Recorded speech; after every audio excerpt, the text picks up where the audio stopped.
मागणे हेची आता. श्रीराम जय जय रघुवीर समर्थ. सद्गुरु श्री रामदास स्वामी महाराज की जय. महारुद्र हनुमान की जय. सब संतन की जय. जय जय रघुवीर समर्थ. प्रपंच आणि परमार्थ या पुस्तकावरच्या अभ्यास वर्गामध्ये आजच्या 7व्या सत्रामध्ये मी सर्वांचं स्वागत करतो. आतापर्यंत आपण अनेक विषय पाहिले. मागच्या सत्रामध्ये आपण परोक्ष ज्ञानाशिवाय अपरोक्ष अनुभूती नाही हे समजून घेतलं. सुखाकडून सुखरूपतेकडचा प्रवास आपल्याला करायचा आहे आणि तो कसा करायचा आहे हे पाहिलं. आणि परमार्थाचं वर्म आपल्याला सीमाताईंनी खूप छान समजावून सांगितलं. सुखरूप होऊन सुखाने देह सोडायचा आहे हे वर्म आहे परमार्थाचं. फार सुंदर सांगितलं. आणि मागच्या विवेचनामध्ये साधनेविषयीच्या खूप सुंदर 2 व्याख्या येऊन गेल्या. उपद्व्याप प्रयत्नपूर्वक थांबवणं म्हणजे साधना. खूप सुंदर त्यांनी सांगितलं की वास्तव स्वीकारून त्यावर उपाय करून वाटचाल करायची आहे. आणि दुसरी व्याख्या त्यांनी सांगितली साधने म्हणजे की अलिप्त राहायची कला साधकाला शिकायला आली पाहिजे आणि ती वापरायला आली पाहिजे. अलिप्त कसं व्हायचं खूप सुंदर सीमाताईंनी आपल्याला सांगितलं. प्रपंच आणि परमार्थ हे प्रकरण आपण अभ्यासत आहोत. आज आपण प्रपंचातील साधना, जीवनाकडे पाहण्याचा दृष्टिकोन, जगताकडे पाहण्याची दृष्टी आणि साधकासाठीची बंधने हा भाग या पुस्तिकेतला पाहणार आहोत. त्याचबरोबर डॉक्टर काका नेहमी म्हणतात की जीव, जगत, ईश्वर आणि ब्रह्म म्हणजे काय ह्या संकल्पना नीट समजून घेतल्याशिवाय पारमार्थिक वाटचाल पाहिजे तशी होऊ शकत नाही. अलकाताईंनी आपल्याला जीव म्हणजे काय खूप छान समजावून सांगितलेलं आहे. आपण त्याची थोडीशी उजळणी करून जगत म्हणजे काय, शास्त्र काय सांगतं हे थोडंसं समजून मग जगताकडे पाहण्याचा दृष्टिकोन हा आजचा विषय आपण समजून घेणार आहोत. मी सीमाताईंना विनंती करतो की त्यांनी त्यांच्या आजच्या विवेचनाला सुरुवात करावी. जय जय रघुवीर समर्थ.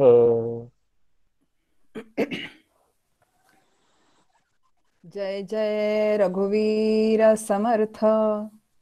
गणेश शारदाश्चैव सद्गुरु सज्जनस्तथा आराध्य दैवतं गुह्यं सर्वमे रघुनंदन. कृपा कटाक्षाची किरणे मोह समुद्राचे आटणे घडे जये त्या श्रीकृष्णे वंदू तया ते श्रीराम.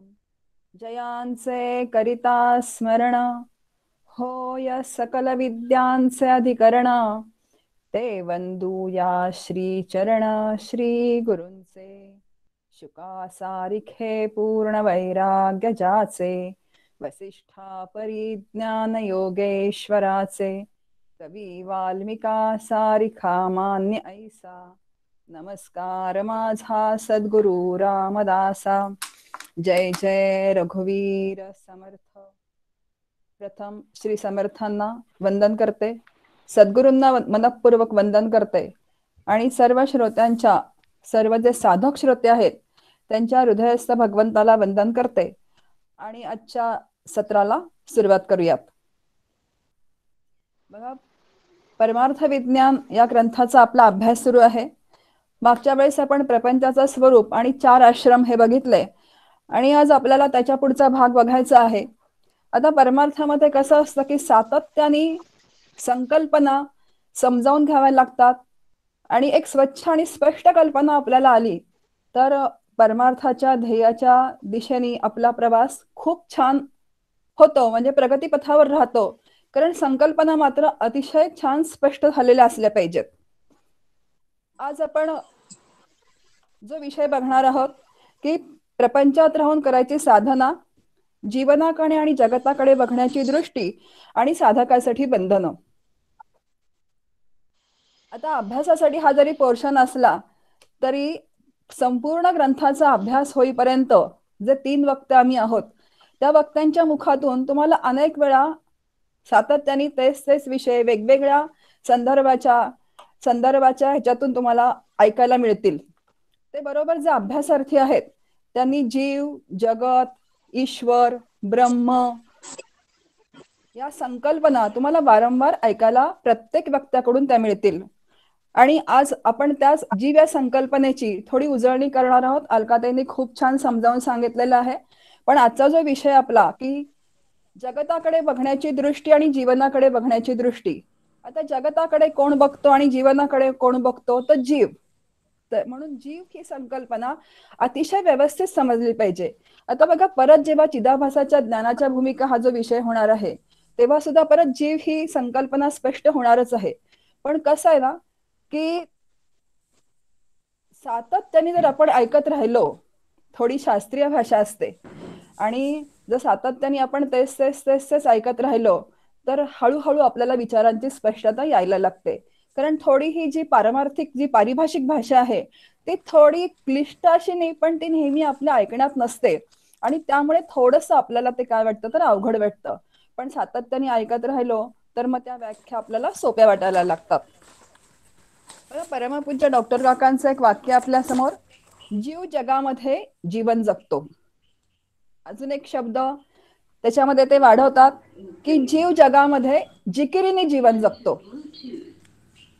आता जिकीर हा शब्द त्याच्यामध्ये त्यांनी वाढवला आणि हा जिकीर हा शब्द जो आहे तो आपल्या सगळ्यांचा परिचयाचा आहे. आपल्या सगळ्यांच्या अनुभवाशी सुसंगत आहे तो. कसा काय तर जिकीर कोणती आहे? त्रिविध तापांची जिकीर आहे. नंतर द्वंद्वमय जीवन आपण जे जगतो ही सगळी जिकीर आहे. आणि जोपर्यंत हा जिकिरीचा भाग जीवनात राहणार आहे तोपर्यंत दुःख आहे, त्रास आहे, व्यथा आहे. आणि असा जिकिरीचा भाग काढून टाकण्यासाठीच आपण सातत्याने काय करतोय तर ग्रंथांचा अभ्यास करतो किंवा शास्त्राचा अभ्यास करतो, संत ग्रंथांचा अभ्यास करत असतो. आणि संत चरणी बसून आपण असे ग्रंथ समजावून घेतो. आता जीव मूळचा जो आहे तो आनंद रूप आहे आणि तो ब्रह्मरूप आहे. म्हणून जिकिरीचा जर भाग काढून टाकला तर काय आहे, जीव जगात आनंदरूप होऊन जीवन जगतो. बघा, पहिलं वाक्य काय आहे, जीव जगात जीवन जगतो. जीव जगात जिकिरीने जीवन जगतो आणि जिकिरीचा भाग काढून टाकल्यानंतर जीव जगामध्ये आनंदरूप होऊन जीवन जगतो. आणि असे सगळे संत आपले जे आहेत असं जीवन जगलेले आहेत. संत आनंदाचे स्थळ, संत सुखची केवळ आपल्या समोर समर्थांची ओवी आहे. आणि असे आनंदरूप होऊन शेष प्रारब्ध शिल्लक असेपर्यंत या जगतामध्ये सगळे संत तृप्त, निर्भय, आनंदरूप होऊन जीवन जगत आहेत. आता असं जीवन जर आपल्याला जगायचं असेल तर परिपूर्ण परोक्ष ज्ञान लागतं. आणि हा परोक्ष ज्ञानाचा जो भाग आहे की जीव म्हणजे काय, जगत म्हणजे काय, ईश्वर म्हणजे काय, ब्रह्म म्हणजे काय, माया म्हणजे काय, ईश्वराचं आणि ब्रह्माचं नातं काय आहे, ब्रह्माचं आणि मायेचं नातं काय आहे, जगताचं आणि माझं नातं काय आहे, माझं आणि ब्रह्माचं नातं काय आहे, हे सगळं आपल्याला परोक्ष ज्ञानाने आधी समजावून घ्यावे लागतं. आता पहिल्यांदा आपण जीव जगतामध्ये जीवन जो जगतो आहे आणि त्यांनी जीवनाकडे बघण्याची दृष्टी कशी ठेवावी हा विषय थोडा समजून घेण्याच्या आधी आपण जीव म्हणजे काय हे आपण सुरुवातीला स्पष्ट करूयात. आता जीव म्हणजे काय, बघा, जीवाला जे जीवन मिळालेलं आहे ते कशामुळे मिळालेलं आहे. जसं मी आता म्हटलं तसं जग म्हणजे काय, जगाचं स्वरूप कसं आहे, या सगळ्या गोष्टी आपण आता थोड्याफार प्रमाणात समजावून घेणार आहोत. थोड्याफार प्रमाणात म्हणण्याचा हेतू असा आहे की आपल्याला वेळ जो असतो तो 1 तास, सव्वा तास असतो आणि त्या वेळामध्ये आपण जास्तीत जास्त समजावून घेण्याचा प्रयत्न करतो. कारण मी जसं आता म्हटलं तसं विषय परत परत हे येत राहणार आहेत आणि परत विचारांना स्पष्टता येत राहणार आहे.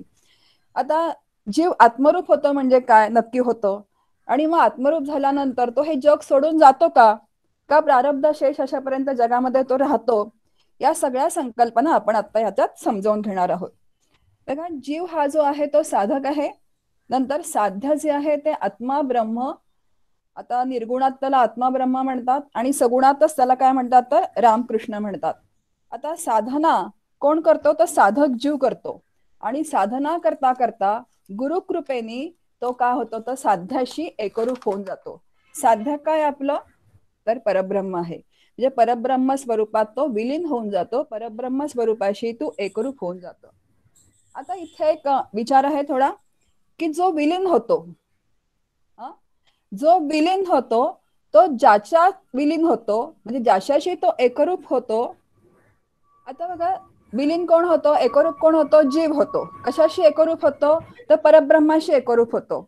मग ज्याच्याशी एकरूप व्हायचं आहे त्या दोघांचे धर्म एकसारखे असल्याशिवाय एकरूपता येणं शक्य नाही.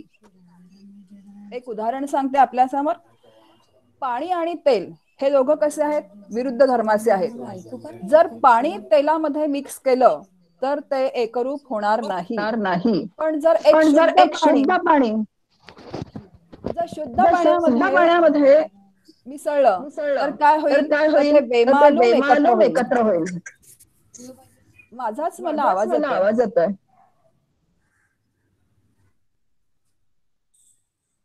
जर एक तर शुद्ध एक पाणी शुद्ध पाणी दुसऱ्या प्राजक्ता इको येतोय, जरा बघ. जरा बघ. एको येतोय. कोणाचा तरी माईक ऑन आहे, बाकीच्यांनी प्लीज माईक ऑफ करा. सीमाताई तुम्ही आता प्रयत्न करा. हा, एक शुद्ध पाणी तर दुसऱ्या शुद्ध पाण्यामध्ये जर आपण मिसळलं तर ते कसं होईल तर बेमालूम एकत्र होईल. कारण का तर शुद्ध पाण्याचा धर्म काय एक आहे आणि तेलाचा आणि पाण्याचा धर्म कसा आहे तर वेगळा आहे. आणि म्हणून सद्गुरू असं सांगतात जीवाला की तूच ब्रह्म आहेस. म्हणजे जीवाचा आणि परब्रह्माचा धर्म एक असला पाहिजे. म्हणून जेव्हा जीव आत्मरूप होतो तेव्हा तो परब्रह्माशी एकरूप होतो. समर्थ शिष्याला म्हणतात सोहम आत्मा स्वानंद घन स्वये शिष्या तूची आहेस जाण. या ओवीवरून आपल्या काय लक्षात येतं की जीवाचे धर्म आणि आत्म्याचे धर्म हे अगदी सारखे आहेत. म्हणून जीवाचं आणि शिवाचं ऐक्य होत असलं पाहिजे. पण सद्यस्थितीमध्ये का ऐक्य नाहीये तर जीवाचा अंतःकरण नावाचा जो घटक आहे तो कसा आहे तर अत्यंत मलिन आहे. आता अंतःकरण म्हणजे मन, बुद्धी, चित्त आणि अहंकार. बघा, मन, बुद्धी, चित्त आणि अहंकार हे अंतःकरणाचे घटक आहेत. मन जेव्हा संकल्प विकल्प करतं, मनाचं कार्य काय, संकल्प विकल्प करणं. बुद्धीचं कार्य काय आहे तर निश्चय करणं. आणि चित्ताचं कार्य कारण आहे पकडून ठेवणं म्हणजे अवधारण करणं, हे चित्ताचं कार्य आहे. आता अंतःकरण एकच, पण त्याचं कार्य बदललं की त्याचं नाव बदलतं. म्हणजे एकच अंतःकरण संकल्प विकल्प करतं तेव्हा ते मन होतं. एकच अंतःकरण जेव्हा निश्चय करतं तेव्हा ते बुद्धी होतं. एकच अंतःकरण जेव्हा ते पकडून ठेवतं म्हणजे अवधारण करतं तेव्हा चित्त होतं. आणि तेच अंतःकरण जेव्हा अहम अहम करतं तेव्हा त्याला अहंकार असं म्हणतात. जसं आपण व्यवहारामध्ये एका स्त्रीला काकू, मामी, मावशी, आत्या म्हणतो. म्हणजे काय होतं, नातं बदललं की नाव बदलतं. अगदी तसंच आहे, अंतःकरण एकच आहे. पण हे अंतःकरण मलिन झालं असल्यामुळे काय आहे तर जीवाचं शिवाशी ऐक्य होऊ शकत नाही. म्हणजे त्याला मी आत्मरूप आहे असा अनुभव येत नाही. खरं तर दोघांचे धर्म अगदी सारखे आहेत.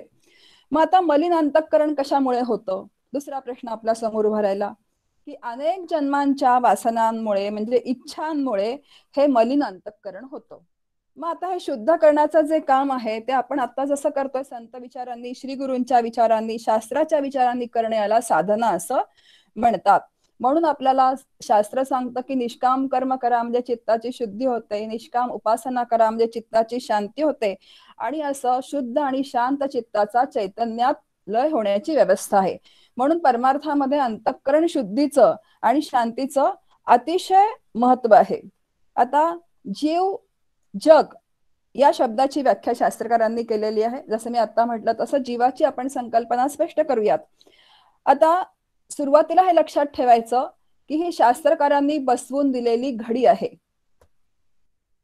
मग प्रश्न असे येतील की खरंच तो प्रकाश फाकतो का, मग ते प्रतिबिंब असतं का. पण जोपर्यंत आपल्याला अनुभव येत नाही तोपर्यंत शास्त्रकारांनी या बसवून दिलेल्या घड्या आहेत, त्या ज्या घड्या आहेत ते आपलं काम होईपर्यंत वापरायच्या आहे. आता बघा, जीव आणि जग या ज्या दोन आहेत. आता सुरुवातीला आपण आधी बघूयात अंतिम सिद्धांत आहे. समर्थ म्हणतायत जग झालेलंच नाहीये. आपल्या शिष्याला सांगतात अगा जे झालेची नाही त्याची वार्ता पुससी काही, असं शिष्याला म्हणतात. अरे जे झालंच नाहीये ते तुम्हाला काय विचारतोयस. आता हा कुणाचा अनुभव आहे, हा समर्थांचा अनुभव आहे.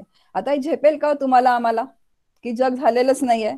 शक्य आहे का? म्हणजे कारण का तर या जगामध्ये सातत्याने आपण सुखदुःखांचे काय होतंय तर आघात झेलतो आहे, सुखदुःख आपल्या अनुभवाला येत आहेत, आणि मग जग झालेलंच नाहीये ही आपली झेप आहे का? नाहीये. मग शास्त्राने आपल्या समोर मांडणी केलेली आहे की कसं जग झालं आहे. ईश्वराला एकाकी न रमते, मला एकट्याला करमत नाही. मग त्याला संकल्प झाला, एकोहम बहुश्याम संकल्प झाला. मग मूळमाया निर्माण झाली, गुणमाया निर्माण झाली, जडमाया निर्माण झाली, आणि अशा क्रमाने हे सगळं जग निर्माण झालं. आता हे स्वीकारायचं, शास्त्राने सांगितलंय ना असं जग निर्माण झालं, मग हो म्हणायचं आणि शांत बसायचं. मग ते खरंच निर्माण झालं का, कसं निर्माण झालं, असं अजिबात विचारायच्या भानगडीत पडायचं नाही. कारण एकदा जग निर्माण झालेलं आहे, ते कसं निर्माण झालेलं आहे हे शास्त्राने सांगितलेलं आहे, ते स्वीकारायचं. आणि मग शास्त्राभ्यासाने मात्र त्या जगाचा निराश करण्याचं पण शास्त्र परत संतांनी आपल्या ग्रंथांमधून आणि शास्त्र ग्रंथांमधून सांगून ठेवलेलं आहे. म्हणून सुरुवातीला लक्षात ठेवायचं की जीव आणि जगत ह्या ज्या घड्या आहेत या शास्त्रकारांनी बसवून दिलेल्या आहेत.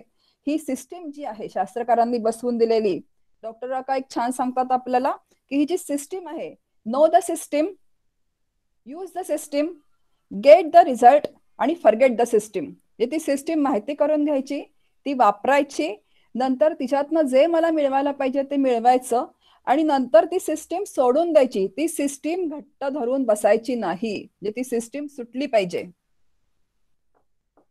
बघा विचार करूयात, शास्त्र सांगतं ब्रह्म सर्वत्र ओतप्रोत भरून व्यापून आहे, आणि त्या परब्रह्म स्वरूपात हे सगळे देह निर्माण झाले आहेत. म्हणजे व्यापक ब्रह्म जणू काही देहात बंदिस्त झालेला आहे, आणि व्यापक ब्रह्म जणू काही देहात बंदिस्त झाल्यासारखं होतं, तेव्हा त्या ब्रह्माला आत्मा असं म्हणतात. इतकाच आत्मा आणि ब्रह्म याच्यामध्ये फरक आहे. जसं आपण लोटीतलं पाणी आणि भांड्यातलं पाणी, लोटी भांड आपल्या समोर ठेवलेलं आहे, लोटीत पण पाणी आहे, भांड्यात पण पाणी आहे, पण आता काय पाणी एकसारखंच आहे, पण आपण म्हणताना काय म्हणतो, लोटीतलं पाणी आणि भांड्यातलं पाणी. मग आता लोटीतलं पाणी म्हणजे ब्रह्म आणि भांड्यातलं पाणी म्हणजे आत्मा. दृष्टांत म्हणून सांगितला, दृष्टांत नेहमी एकदेशी असतो, तो समजून घेण्यापुरता दृष्टांत आपण लावून घ्यायचा. अगदी तसंच आहे की व्यापक ब्रह्म जेव्हा देहामध्ये जणू काही बंदिस्त झाल्यासारखं होतं, तेव्हा त्याला काय म्हणतात तर आत्मा म्हणतात. म्हणजे देह सापेक्ष ब्रह्माला आत्मा म्हणतात आणि देह निरपेक्ष तत्वाला ब्रह्म असं म्हणतात. अजून एक उदाहरण सांगते बघा. जेव्हा कुंभार आपण बघितलं ना, कुंभाराकडे जातो तेव्हा कुंभार आपण बघतो की कुंभार त्या चाकावर मडकी तयार करतो. आता जेव्हा तो कुंभार मडकी तयार करत असतो तेव्हा तो मडकी तयार करून त्याच्यामध्ये पोकळी भरतो का असलेल्या पोकळीत तो घट तयार करतो? प्रश्न आहे. कुंभार जो असलेल्या पोकळीत घट तयार करतो का घट तयार करून पोकळी भरतो?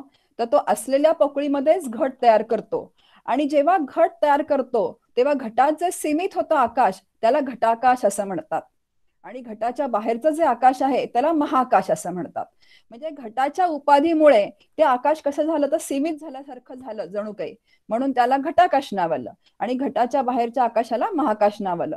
अगदी तसंच या देहाला जर आपण घट म्हटलं तर घटातला आकाश आत्मा, आणि घटाच्या निरपेक्ष जे आकाश आहे त्याला परब्रह्म असं म्हणतात. तर देहामध्ये आत्मा व्यापून आहे, देहामध्ये अंतःकरण संपूर्णपणे व्यापून आहे. आपण सगळ्यांनी कंदील बघितलेला आहे. जर काच स्वच्छ असेल तर ज्योतीचा प्रकाश काचेमध्ये फाकतो, म्हणजे ती काच ज्योतीच्या प्रकाशामुळे काय होते तर प्रकाशमान होते. म्हणजे ज्योत आहे तिचा प्रकाश अंतर्बाह्य त्या काचेला व्यापतो. अगदी त्याचप्रमाणे स्वच्छ अंतःकरणातला जो घटक आहे, कुठला घटक स्वच्छ आहे एकदम, तर बुद्धी हा घटक अंतःकरणामधला एकदम स्वच्छ आहे. शास्त्र असं सांगतं की बुद्धी कशाची बनलेली आहे? सत्वगुणाची, तेजतत्वाची म्हणजे अग्नितत्वाची बनलेली आहे. माऊलींची ओवी आपल्या समोर, जे तेजतत्वाची आदी सत्वगुणाची वृद्धी जीव आत्म्याचे संधी वसवित असे.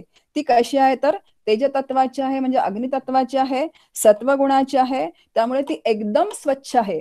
जे ज्यामध्ये ज्याप्रमाणे कंदिलाच्या ज्योतीचा प्रकाश काचेमध्ये फाकतो, अगदी त्याचप्रमाणे बुद्धी एकदम स्वच्छ असल्यामुळे तिच्यामध्ये आत्मप्रकाश फाकतो. आता आत्मा कसा आहे, केवल चेतन आहे, ज्ञानरूप आहे, आनंद रूप आहे. आत्मा जो आहे तो, त्याचे धर्म काय, केवल चेतन आहे, तो ज्ञानरूप आहे आणि तो आनंद रूप आहे. आता बुद्धी कशी आहे, तर बुद्धी आता सांगितलं मी तेजतत्वाची म्हणजे अग्नितत्वाची आहे, म्हणजे पंचमहाभूतांमधल्या एका भूतामधली आहे. नंतर सत्वगुणाची आहे, म्हणजे 3 गुणांमधल्या एका गुणाची आहे. आणि पंचमहाभूत ही अचेतन जड आहेत, 3 गुण हे अचेतन जड आहेत, म्हणून बुद्धी पण अचेतन जड आहे. पण ती अतिशय स्वच्छ असल्यामुळे जो केवल चेतन आत्मा आहे, त्या आत्म्याचा तो बुद्धीत प्रकाश फाकण्याची काय आहे, तर म्हणजे बुद्धीला प्रकाश त्या आत्म्याचा ग्रहण करण्याची काय आहे, तर क्षमता आहे. आणि त्याच्यामुळे तो प्रकाश त्याच्यामध्ये फाकला बुद्धीमध्ये, त्या स्वच्छ बुद्धीमध्ये, की बुद्धी जणू चेतन होते आणि त्याला चिदाभास असं म्हणतात.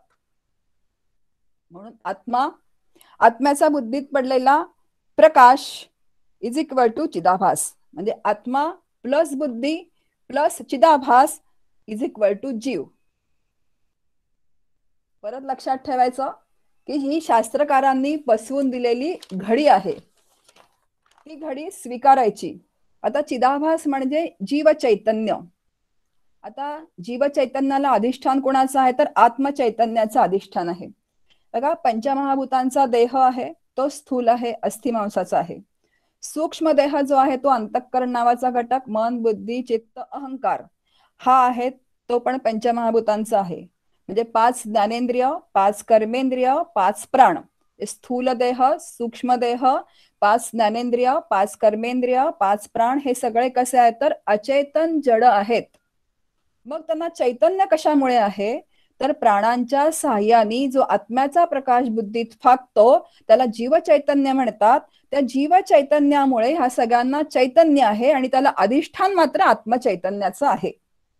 म्हणजे आत्मचैतन्याच्या अधिष्ठानावरती जीव चैतन्य ऍक्टिव्हेट होतं आणि जीव चैतन्य बुद्धीच्या ठिकाणी ऍक्टिव्हेट झालं की बाकी सगळे जे घटक मी आता सांगितले ते पण ऍक्टिव्हेट होतात. बघा, ऍक्टिव्हेट हा शब्द आपल्याला खूप जवळचा आहे आणि खूप जास्त समजण्यासारखा आहे.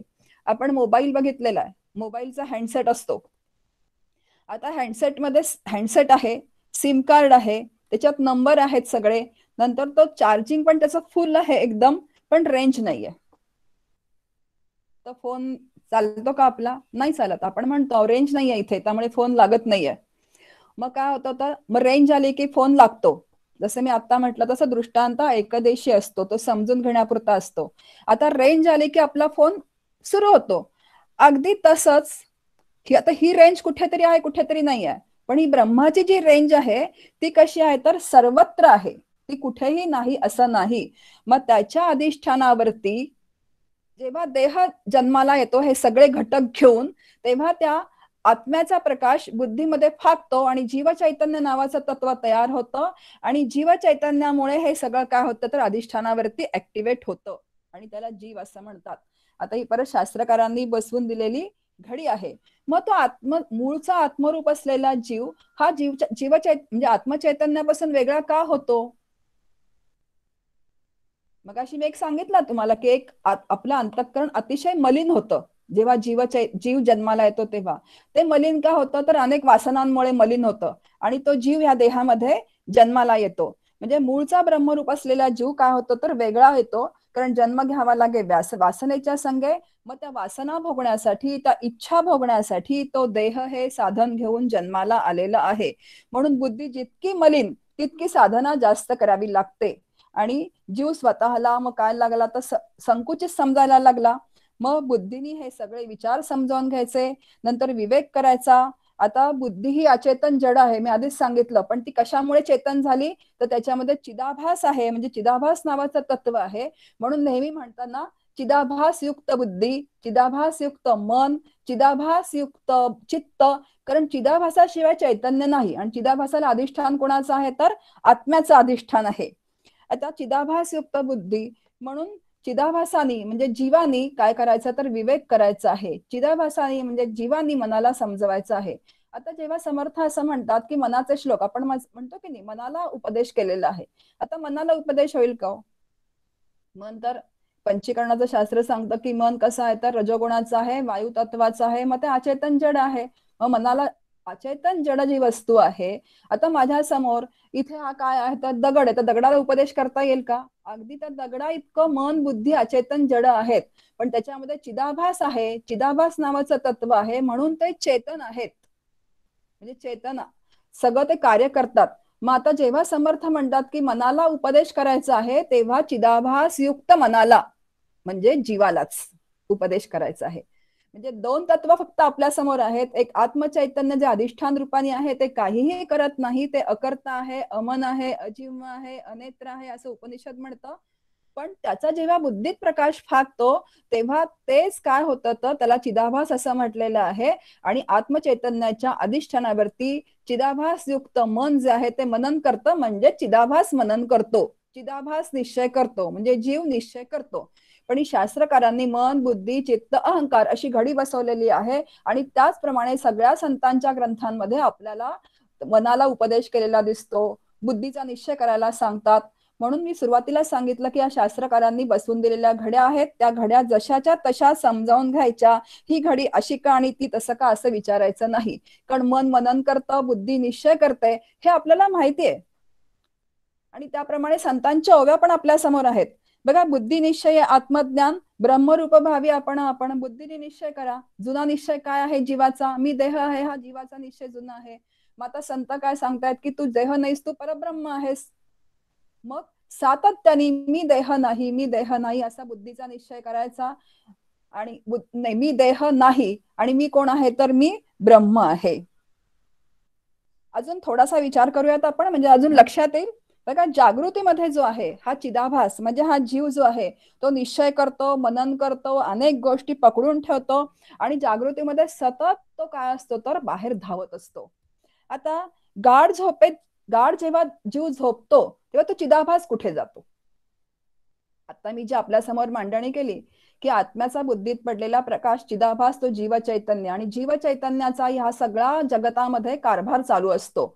मग जेव्हा तो जीव गाढ झोपतो म्हणजे तेव्हा तो चिदाभास कुठे जातो तर तो आपल्या मूळच्या स्वरूपात जाऊन विलीन होतो. कसा?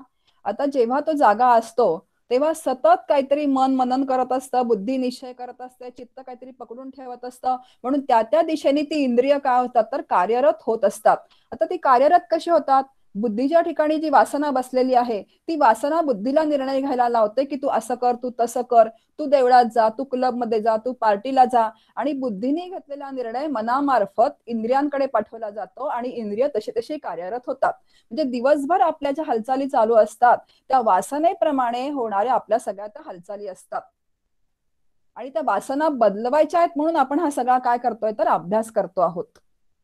आता मी आपला विषय आता चाललेला आहे की जेव्हा गाढ झोपतो जीव, मग तेव्हा हा चिदाभास जातो कुठे? तेव्हा बुद्धी काही निर्णय घेत नसते, त्यामुळे ते निर्णय मनाकडे पाठवले जात नाहीत. त्यामुळे इंद्रिय कार्यरत होत नाहीत. त्यामुळे काय असतं, चिदाभास काय होतं तर शांत होऊन जातो. कारण गाढ झोपेमध्ये ही इंद्रिय कुठलीही कार्य करत नसतात. त्यामुळे ज्ञानेंद्रियांना, कर्मेंद्रियांना कुठलंही कार्य नसतं. मग मन, बुद्धी, चित्त शांत झाले की अहंकार आपोआपच काय होतो तर लयाला जातो. माऊलींची ओवी आपल्या समोर. उचलेली प्राणा सरसी, इंद्रिये रिघती जैसी, तैसा मनबुद्धी पाशी अहंकारू ये. म्हणजे मन, बुद्धी, चित्त शांत झालं की अहंकार पण लीन होऊन जातो. मग चिदाभासाला काम काय राहिलं? जो जागृतीमध्ये नुसता धावतो आहे, मग तो गाढ झोपेमध्ये तर हे सगळं लीन झाल्यामुळे त्याला काम काय राहिलं? मग तो आपल्या मूळ स्वरूपात जाऊन विलीन होऊन जातो. म्हणजे गाढ झोपेत प्रत्येक जण आत्मस्वरूपाशी एकरूप होतो. बघा, आपल्याला हे माहिती तरी असतं का? ही भगवंतानी केलेली व्यवस्था आहे सगळ्यांसाठीची, की प्रत्येक जीव, कितीही फुटपाथवर काम करणारा माणूस असू देत, दगड फोडणारा माणूस असू देत, घरात झोपणारा असू देत, तो गाढ झोपेमध्ये रोज आपल्या स्वरूपाशी जे आनंद रूप आहे त्याच्याशी काय होतं तर एकरूप होऊन येतो. पण आपल्याला हे माहिती नसल्यामुळे त्याला शास्त्रांनी घन अज्ञानाची अवस्था असं म्हटलेलं आहे. जेव्हा आपण गाढ झोपेतून उठतो तेव्हा आपण काय म्हणतो, मला खूप छान गाढ झोप लागली होती. सगळ्यांना गाढ झोप हवीशी वाटते की नाही? जर गाढ झोप आपल्याला लागली नाही तर किती आपण अस्वस्थ होतो, गोळी घ्यावी लागते झोपेची. कारण ही जी व्यवस्था आहे ती भगवंतानी सगळ्यांसाठी करून ठेवलेली आहे की रोज जीव त्या आत्मस्वरूपाशी एकरूप होऊन येतो, पण त्याला हे माहिती नसल्यामुळे त्या अवस्थेला शास्त्र घन अज्ञान असं म्हणतं. आणि बरोबर हीच अवस्था जागृतीमध्ये प्रयत्नपूर्वक मन, बुद्धी, चित्त, अहंकार शांत करून येणं याला समाधी अवस्था असं म्हणतात. आणि मग समाधी अवस्थेमध्ये जसं गाढ झोपेमध्ये आपल्याला कळत नाही की मला गाढ झोप लागली होती, आपण उठल्यानंतर सांगतो. गाढ झोपेला वर्तमान काळ नाहीये. आपण उठल्यानंतर सांगतो की मला खूप छान गाढ झोप लागली होती. अगदी त्याचप्रमाणे जेव्हा जीव हा आत्मरूप होतो तेव्हा समाधीतनं व्युत्थान पावल्यानंतर तो म्हणतो की मला समाधीचा अनुभव आला.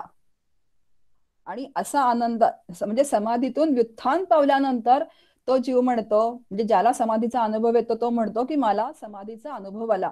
पण समाधीच्या क्षणी मात्र तो जीव त्या आत्मस्वरूपाशी अगदी एकरूप झालेला असतो. त्या क्षणी तो सांगू शकत नाही की मी आत्मस्वरूपाशी एकरूप झालो.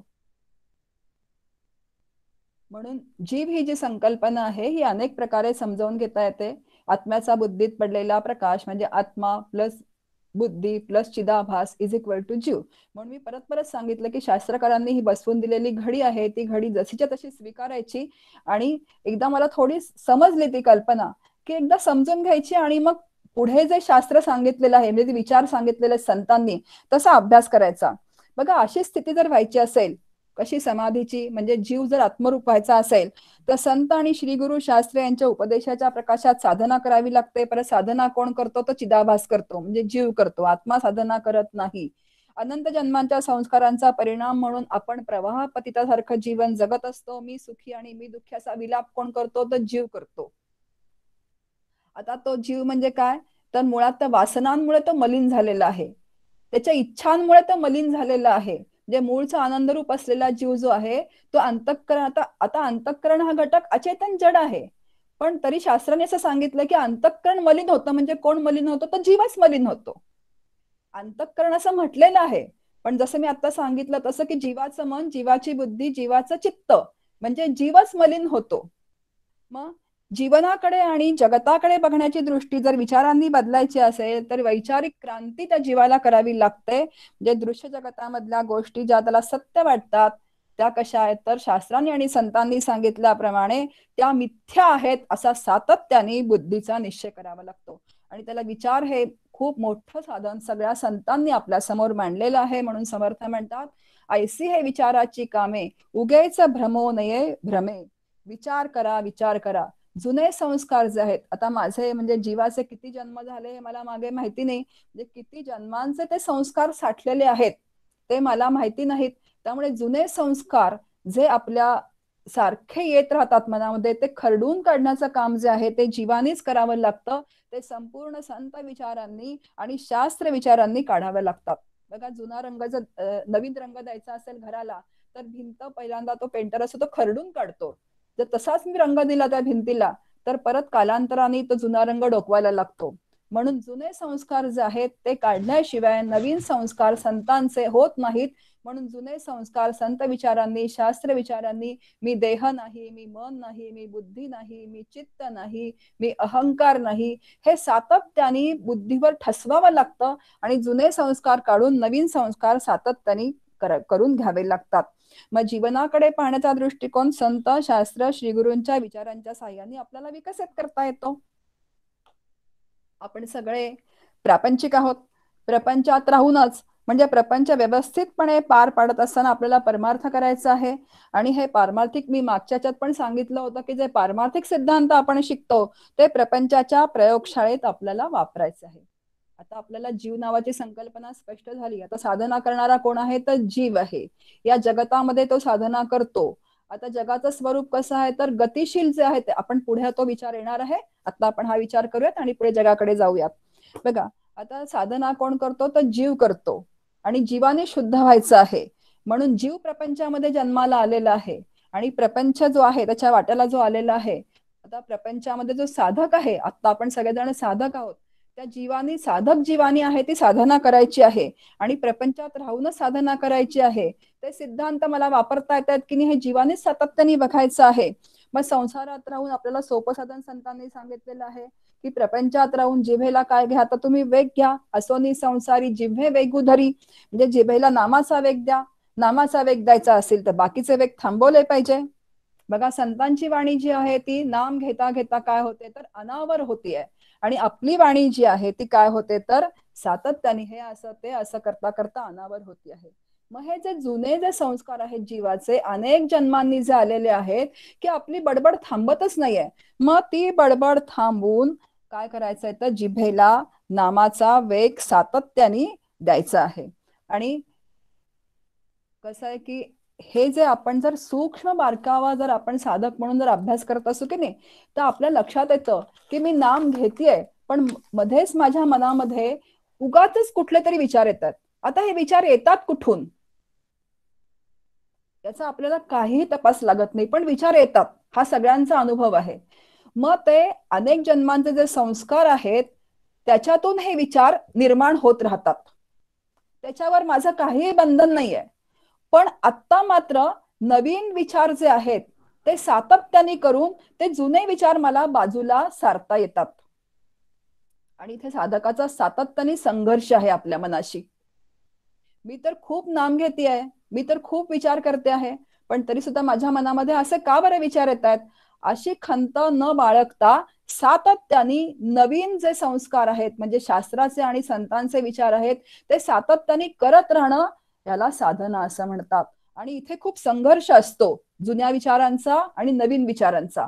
पण सातत्याने असा संघर्ष जेव्हा संघर्षात साधक जेव्हा राहतो, तेव्हा एक वेळ अशी येते की जुने विचार आपोआप काय होतात तर कमी व्हायला लागतात आणि नवीन विचार बुद्धी स्वीकारायला लागते. आता जसं मी मगाशी सांगितलं की नाही आता, की वासना जी आहे ती बुद्धीच्या ठिकाणी बसलेली आहे. नंतर ती वासना बुद्धीचं काम काय तर निर्णय घेणं आहे. आता ती वासना बुद्धीला आपल्या निर्णयाप्रमाणे निर्णय घ्यायला लावते बुद्धीला, आणि मग ते निर्णय मनामार्फत इंद्रियांकडे पाठवले जातात आणि तशी तशी इंद्रिय कार्यरत होतात. मग आता माझं काम काय आहे साधक जीवाचं, की नवीन आणि संतांचे विचार जे आहेत ते मनामार्फत परत बुद्धीवर पाठवायचे आहेत आणि सातत्याने बुद्धीवर संतांचे, आता जुना निर्णय काय आहे, मी करता आहे, मी भोगता आहे, मी देह आहे. नवीन निर्णय काय आहे, समर्थ काय सांगतात, राम करता मी करता ऐसे म्हणसी तेणे तू दुःखी होसी, राम करता ऐसे म्हणसी तेणे पावसी यश कीर्ती प्रताप, रामाला करता म्हण. आता नवीन निर्णय करत राहायचं सातत्याने मनामार्फत बुद्धीकडे. असं सातत्याने करत राहिलं तर एक दिवस बुद्धी नवीन निर्णय स्वीकारते. तुकाराम महाराज म्हणतात, रात्रंदिन आम्हा युद्धाचा प्रसंग. आता हे तुकाराम महाराजांचं वचन काय आहे, जुने संस्कार आम्हाला त्रास देतात. बघा, आतून मन त्रास देतं, बाहेरून लोक त्रास देतात की हा काय बसतो भंडारा डोंगरावरती जाऊन विठ्ठल विठ्ठल म्हणतो. आणि आतून जो त्यांनी विचार सांगितलाय तो हा विचार सांगितलाय की जुने संस्कार आम्हाला त्रास देतात, देहबुद्धी जात नाही, आणि नवीन संस्कार सारखे ते करून घ्यावे लागतात. आणि त्या संघर्षामध्ये मन अतिशय अस्वस्थ राहतं. आणि इथेच साधकाची काय आहे तर परीक्षा आहे. ते असं पकडून ठेवावे लागतात विचार संतांचे.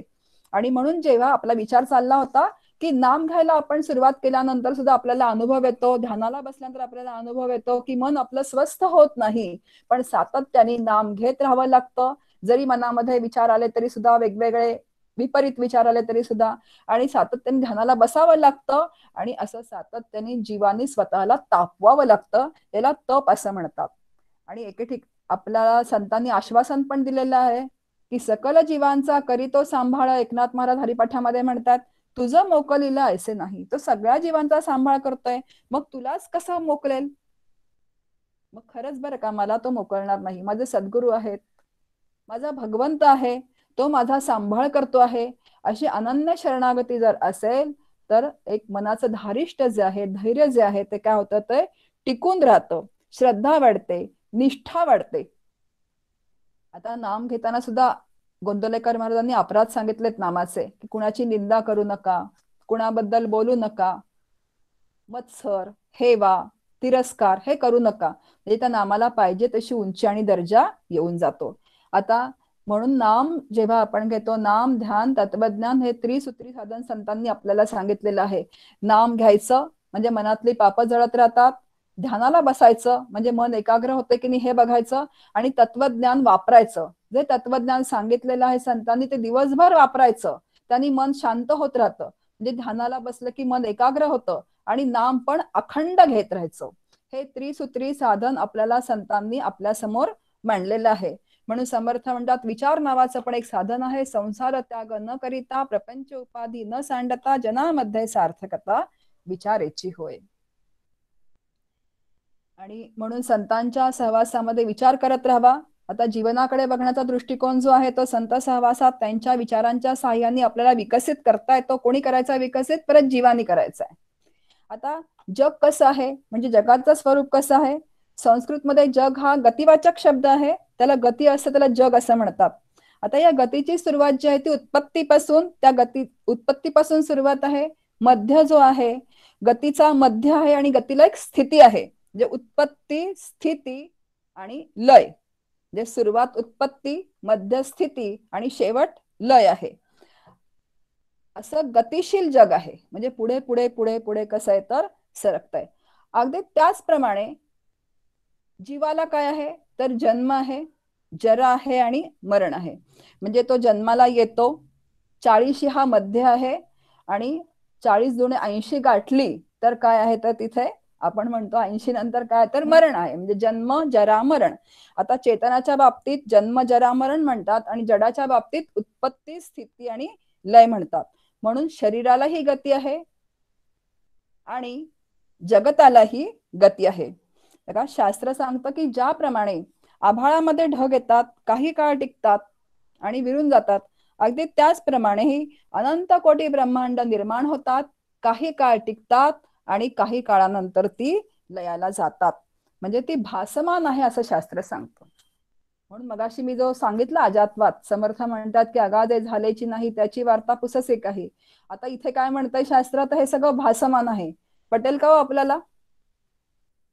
आपण तर आपलं एवढं आयुष्य जगतोय, ह्याला सगळ्यालाच भासमान म्हणतात. देहादी जगत म्हणजे अनंत कोटी ब्रह्मांड कसे आहेत तर ती भासमान आहेत. आणि हे समजावून घेण्यासाठी समर्थांनी आपल्या समोर 3 सत्ता मांडलेल्या आहेत. एक व्यावहारिक सत्ता, एक प्रातिभासिक सत्ता आणि तिसरी जी आहे ती पारमार्थिक सत्ता.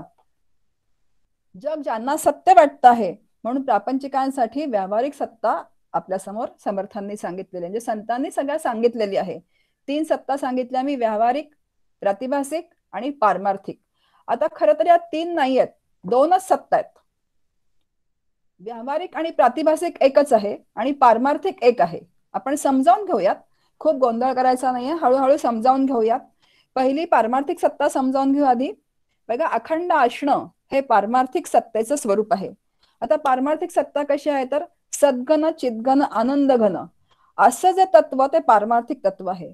सुख दुःखाचा त्याला अजिबात स्पर्श नाही. आता पारमार्थिक म्हणजे आत्मा आणि ब्रह्म. आता सगळ्यांना माहिती झालेलं आहे की जे आत्मा आणि ब्रह्म म्हणजे ही पारमार्थिक सत्ता आहे.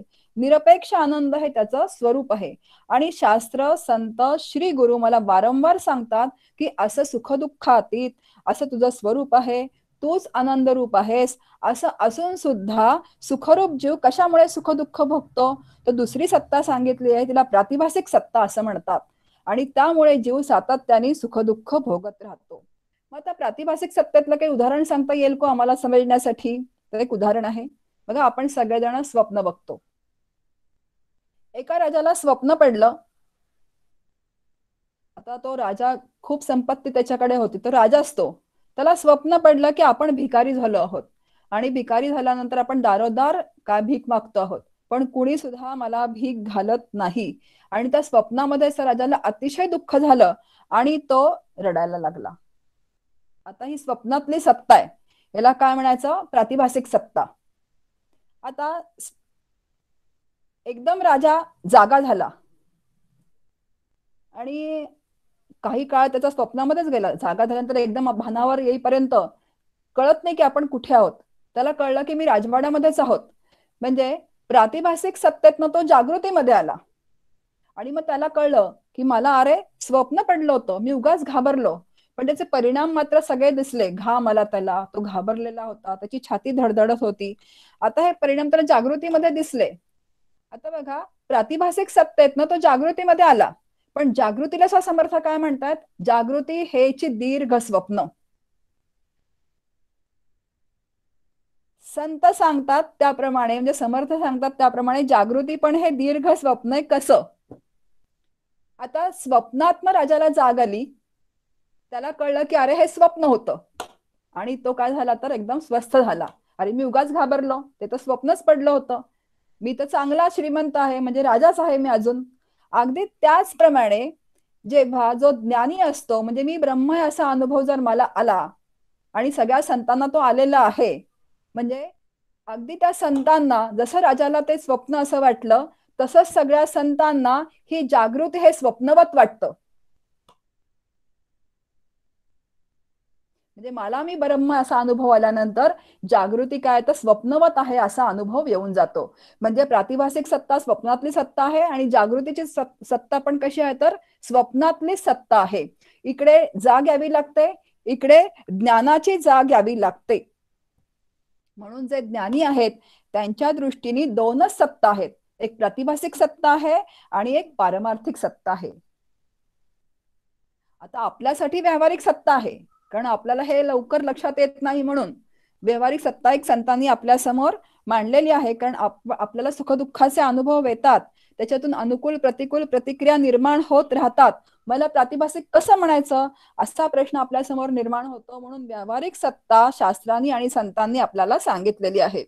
बघा, जीव जगात जगत असताना जे काही आम्हाला सुखदुःखाचे अनुभव येतात ते प्रातिभासिक सत्तेतलेच आहेत, पण आम्हाला मात्र जीवभाव धारण केल्यामुळे ते सत्य वाटतात. आणि आमचं हे संपूर्ण जीवन जे आहे ते ईश्वराला पडलेलं एक स्वप्न आहे. आम्हाला जरी ते सत्य वाटत असलं तरी ते मुळात सत्य नाही, हे देहादी जगत भासमान आहे असं आपल्याला शास्त्र सांगतं. आणि जसं शास्त्र सांगतं, जसे संत सांगतात, ते सातत्याने मनावर बिंबवून घेतलं पाहिजे, आणि बिंबवून घेण्याला साधना असं म्हणतात. म्हणून परमार्थ जो आहे ना, तो परमार्थ जेव्हा कृतिशील असतो तेव्हा तो खूप सोपा आहे, पण हा विचारांचा परमार्थ जो आहे तो समजावून घ्यायला खूप जरा कष्ट घ्यावे लागतात. कसले कष्ट आहेत तर साधनेचे कष्ट आहेत, बाकी दुसरे कष्ट काही नाही आहेत. विचारांचे कष्ट आहेत, विचार करायचा आणि त्याप्रमाणे आपल्या जीवनाची घडी बसवून घ्यायची.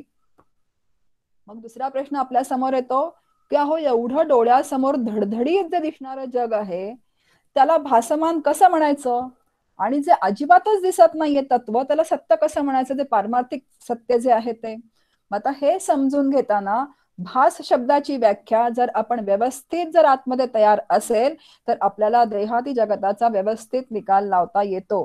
भास शब्दाची व्याख्या शास्त्रकारांनी जी केलेली आहे, जे पूर्वी नव्हतं, जे नंतरही राहत नाही, पण जे मध्ये आधे दिसतं त्याला भास असं म्हणतात. मी एका तारखेपूर्वी नव्हते, एका तारखेनंतर मी निश्चित राहणार नाही, आता मध्ये आधे दिसते म्हणजे माझा देह कसा आहे तर भासमान आहे.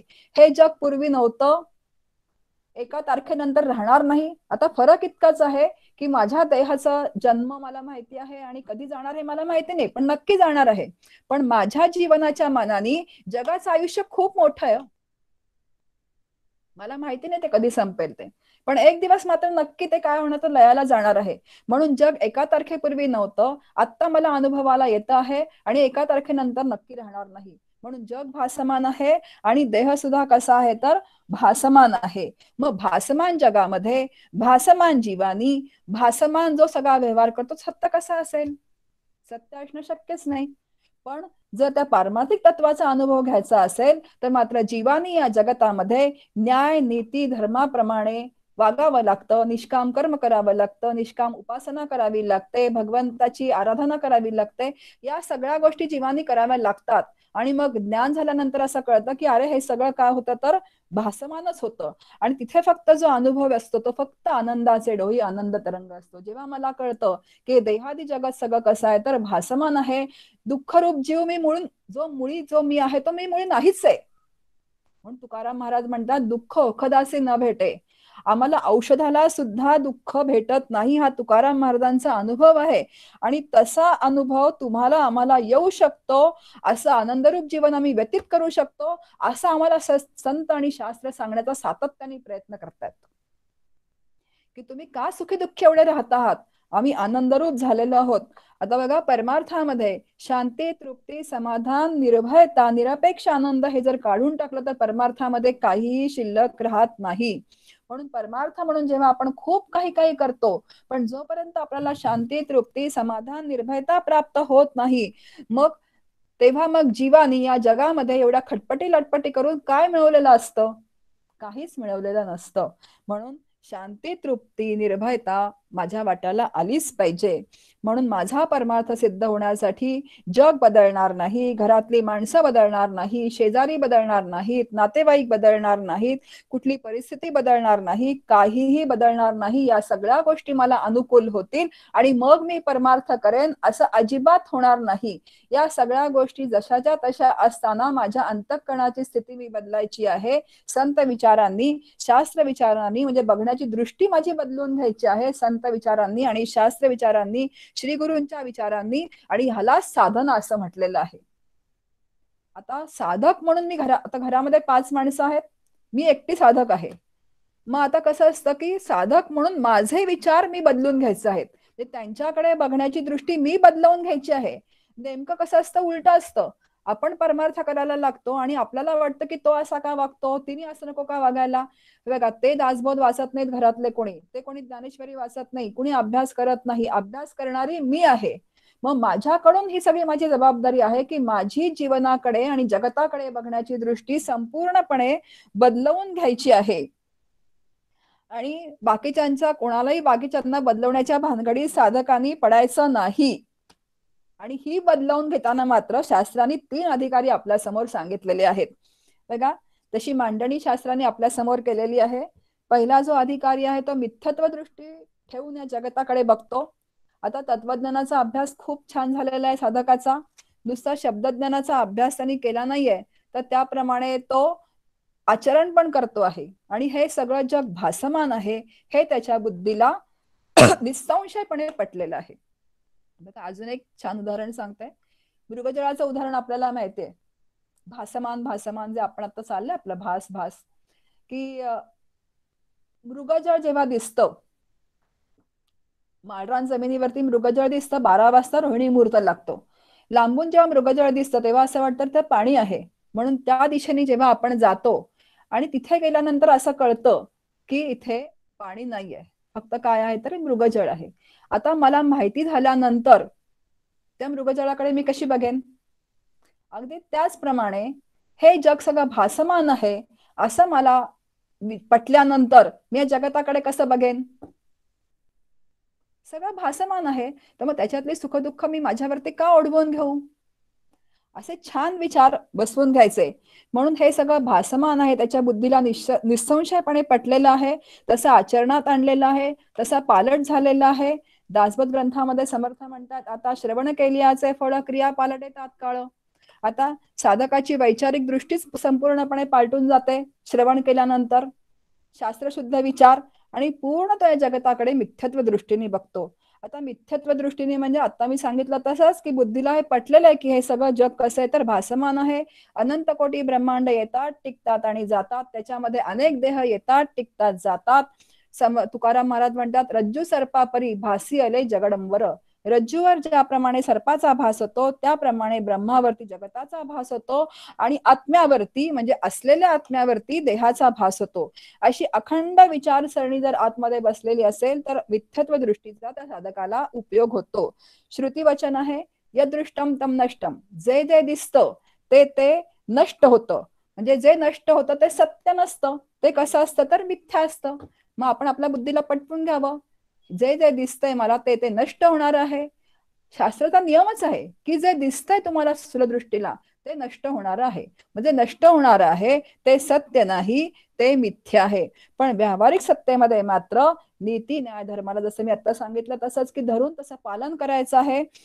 अगदी कुटुंबामध्ये सुद्धा व्यवहार अतिशय उत्तम करायचे आहेत, कारण निष्काम कर्म निष्काम उपासनेशिवाय पुढचा प्रवास नाही. ते तुमची कर्तव्य तुम्हाला या भासमान जगामध्ये मिथ्यत्व दृष्टी ठेवून अतिशय व्यवस्थित करावी लागतात. आणि अशी कर्तव्य करत असताना सुद्धा अनुसंधान मात्र कुणाचं ठेवायचं आहे तर त्या सत्य तत्वाचं ठेवायचं आहे. माझा देह भासमान आहे, दिसणारे देह भासमान आहेत, मग आता भासमान देहाशी, एका भासमान देहाने दुसऱ्या भासमान देहाशी व्यवहार उत्तम करायचा आहे, पण अनुकूल प्रतिकूल प्रतिक्रिया झाल्या तर त्या काय करायच्या आहेत, तर त्या सोडून द्यायच्या आहेत. कारण त्या पण कशा आहेत, तर त्या भासमान आहेत. त्याच्यात म्हणजे सुखदुःख निर्माण होतात, ती सगळी काय होतात तर बाधित, त्याला एक शब्द छान आहे, बाधित होऊन जातात. म्हणजे माझ्याकडून ते सगळं काय होतं तर नाहीसं होऊन जातं, त्याचे माझ्यावरती अजिबात कुठलेही आघात होत नाही. आणि असं जेव्हा होईल तेव्हा अंतःकरणामध्ये एक स्वस्थ स्थिती होऊन जाते. ज्याला मी सगळ्यांना सत्तत्व दिले आणि सत्तत्व दिलेलं असल्यामुळे त्याच्यातून मला सुखदुःख निर्माण होतात, सुखातून अनुकूलता आणि दुःखातून प्रतिकूलता निर्माण होते, आणि त्यामुळे सगळं जीवन बिघडून जातं. आणि अशी जर विचारांची घडी जर आतमध्ये बसलेली असेल वेदांत शास्त्राच्या, तर आतमध्ये काय होतं तर एक आनंदाची स्थिती सातत्याने राहते. म्हणून ही सगळी आपण म्हटलं की विचारांची साधनं आहे. घरातले लोक बदलणार नाहीत, काहीही बदलणार नाहीये, पण माझी आतली स्थिती बदलून घ्यायची. बघा काका एक खूप छान विचार सांगतात की आपल्याला आयसोलेट व्हायचं नाहीये, तर इन्सुलेट व्हायचंय. आयसोलेट म्हणजे काय, तर माणूस एकाकी राहतो, माझं ह्याच्याशी पटत नाही त्याच्याशी पटत नाही, म्हणून तो कसा असतो तर एकाकी राहतो. पण सगळ्यांमध्ये राहून मला इन्सुलेट व्हायचंय. आता इन्सुलेशन असतं वायरीला, आपण बघतो की इलेक्ट्रिकची जी वायर असते तिला इन्सुलेशन असतं, म्हणून आज जी तार असते तिचा आपल्याला शॉक लागत नाही. अगदी त्याचप्रमाणे या विचारांचं इन्सुलेशन आपण जर आपल्याला करून घेतलं तर जगताचा अजिबात मला काहीही त्रास होत नाही. कारण जोपर्यंत जीव आहे तोपर्यंत त्याला या जगतामध्ये जीवन जगावं लागणार आहे. मग ते जिकिरीने जगण्याच्या ऐवजी जर आनंदाने जगायचं असेल त्याला, तर हे सगळे विचार जे आहेत ते आपल्याशी आपण बसवून घ्यायचे आहेत. म्हणून मिथ्यात्व दृष्टीसाठी वेदांत शास्त्राचा अभ्यास पाहिजे. बघा, संतांवर शास्त्रावर श्रद्धा पाहिजे. साधक कसा लागतो तर सावध साक्षेपी आणि दक्ष लागतो. श्रवण केलेले विचार मला आठवले पाहिजेत वेळेवरती. ज्याला ऍप्लिकेशन्स आपण म्हणतो, ज्याला अप्लाइड परमार्थ असं म्हणतात, की जो परमार्थ मला म्हणजे विचारांचा मला वापरता आला पाहिजे. जुने विचार जे आहेत ते सातत्याने नवीन विचारांनी त्याला काय नवीन विचार त्याच्यावरती बसवून घ्यायचे, जुने विचार बदलवत राहायचे. मिथ्यात्व दृष्टीचा विकास होत राहतो आपोआप, आणि असा विकास झाला की ब्रह्मसत्य जगन मिथ्या अनुभव होऊन जातो, आणि मग आनंदाशिवाय काहीही शिल्लक राहत नाही. कारण आनंद हे माझं मूळचं स्वरूप आहे, आणि सर्व देहादी जगताचा बाध केलेला असतो जो ज्ञानी असतो त्याने. भगवत कृपेने त्याला हे सगळं जमून जातं. वैचारिक साधना त्यांनी भरपूर केलेली असते. मन मानेल तसं श्रवण नाही, तर शास्त्रशुद्ध श्रवण त्यांनी केलेलं असतं संत आणि शास्त्रांच्या प्रमाणे, आणि त्यामुळे मिथ्यत्व दृष्टीचा विकास होत राहतो. आणि ज्यांनी हे ओळखलंय की हे जग सगळं देहादी जगात मिथ्या आहे तो निर्भय होतो, आणि ज्यांनी हे ओळखलं नाही तो मात्र सातत्याने भयग्रस्त राहतो. समर्थांची ओवी आपल्या समोर. काटकीवरी सर्प देखला, एके ओळखिला एक भ्याला. एकाने ओळखलं की काटकीवरचा सर्प भासमान आहे, तो सत्य नाहीये, तो प्रातिभासिक आहे, मुळातच तो नाही असं जो ओळखतो त्याला भयाचं कारण राहत नाही. त्याचं महाभय निघून जातं, आणि महाभय निघून गेलं की छोटी छोटी भय तर कुठल्या कुठे गडप होऊन जातात. पण जो ओळखत नाही तो मात्र काय होतो तर सातत्याने भयग्रस्त राहतो. आता ज्याने काटकीवरचा सर्प ओळखला म्हणजे तो ज्ञानी आहे. मग त्याच्या अंतःकरणात आता सुखदुःख तर जगतामध्ये जोपर्यंत तो राहतो तोपर्यंत कुठून तरी काही ना काहीतरी सुखदुःख येत राहणार. मग त्याला सुखदुःख होत नाहीत का, अनुकूल प्रतिकूल प्रतिक्रिया त्याच्या अंतःकरणात निर्माण होत नाहीत का, असा प्रश्न येतो आपल्या समोर. आता नक्कीच त्याला अंतःकरण नावाचा घटक आहे, पण जेव्हा बाहेरून अशी एखादी क्रिया प्रतिक्रिया अंतःकरणावरती उमटते तेव्हा तिचं स्वरूप अगदी तरंगाप्रमाणे असतं. ती उमटते तोपर्यंत ती विरून जाते, आणि आपलं काय होतं तरंगाची लाट होते. आणि ज्ञानी जे असतात त्यांच्या तरंगाचा काय तरंग लगेच तो शांत होऊन जातो. आणि जे अज्ञानी असतात म्हणजे जे बद्ध असतात ते काय करतात, लाट होते, घाबरतात, भयग्रस्त होतात, आरडाओरडा करतात, सगळ्यांना बोलवतात. या सगळ्या गोष्टी ज्या असतात त्या जो अज्ञानी असतो त्याच्याकडनं होतात. पण जो ज्ञानी आहे त्यांनी हे ओळखलंय त्याच्याकडनं म्हटलं अशा कुठल्याही गोष्टी होत नाहीत. दुसरी दृष्टी आपल्या समोर मांडलेली आहे ईश्वररूप दृष्टी आहे. का वेदांत शास्त्रानुसार जीवनात चिंतन करण्या इतका अभ्यास नाही, संत संगतीमध्ये श्रवण नाही, अशांसाठी दुसरी ईश्वररूप दृष्टी आपल्या समोर सांगितलेली आहे. ईशावास्य उपनिषदामध्ये ही दृष्टी आपल्या समोर सांगितलेली आहे. त्याची खूप छान मांडणी केली त्या उपनिषदामध्ये, की सर्वत्र जो आहे तो ईश्वर भरलेला आहे, तो नाही अशी एकही जागा नाही. ओतश्य प्रोतश्य अशी श्रुती सांगते. ओतप्रोत जसा घडा धान्य भरतो आपण ते व्हायला लागतं ओतप्रोत भरून. त्याप्रमाणे अनंत कोटी ब्रह्मांडामध्ये ईश्वर नावाचं तत्व आहे, ते ओतप्रोत भरलेलं आहे आणि तेच आहे असं सतत सदा सर्वत्र सगळीकडे बघण्याचा प्रयत्न करणं, याला साधना असं म्हणतात आणि यालाच ईश्वररूप दृष्टी असं म्हणतात. पूर्ण वेदांत चित्ताला आकलन होत नाहीये, किती प्रयत्न केला तरी इंद्रिय संयमाने वागत नाहीयेत, एकांतवास झेपत नाही. समर्थांची ओवी जयास एकांत मानवला तोची भाग्य पुरुष भला. वेदांत शास्त्राचं चिंतन करायचं म्हटलं तर एकांत पाहिजे, लोकांतात राहून ते जमत नाही. एकांत म्हणजे अंतःकरणाचा एकांत पाहिजे. मग अशी एकाग्रता आवश्यक असते वेदांत चिंतनाला, आणि अशी जमत नाही त्यांनी काय करावी तर ईश्वररूप दृष्टी बाळगावी. सगळं का कोणाचं आहे तर ते ईश्वराचं आहे. मग काय ईश्वराने ही सगळी सृष्टी निर्माण केली. दोन प्रकारची ईश्वराने सृष्टी निर्माण केली, जड आणि चेतन. आता जड त्यांनी सृष्टी निर्माण केली उपनिषद सांगतं, आणि तो प्रत्येक तत्वात शिरला. पंचमहाभूतांची सृष्टी निर्माण केली, पृथ्वी, आप, तेज, वायू, आकाश, आणि 3 गुण आहेत आपल्या समोर, अष्टधा प्रकृती आपण ज्याला म्हणतो ती.